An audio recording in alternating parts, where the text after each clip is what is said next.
Multiply your 5K race time by 4.6 or your half marathon by 2.1, and you have your theoretical marathon potential, but only if your endurance holds up. If you have a recent race result, we start with the Magic Multipliers.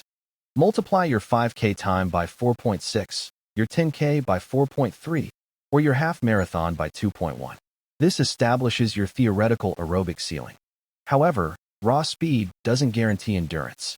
These formulas assume optimal mileage. For your first marathon, add roughly 5% to the final time to account for muscular fatigue. Now, derive your training zones from that goal marathon pace, GMP. Easy runs must be 60 to 90 seconds slower than GMP, while lactate threshold runs are roughly 25 to 30 seconds faster. Here is the translation for common goals. Notice how a sub-3-hour runner races at 6:52 pace, but spends most of their week running significantly slower, around 8 o'clock pace, to ensure recovery. Finally, validate your pace with biology.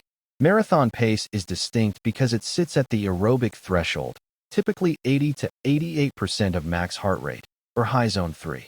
Trust the math, but always listen to your body first.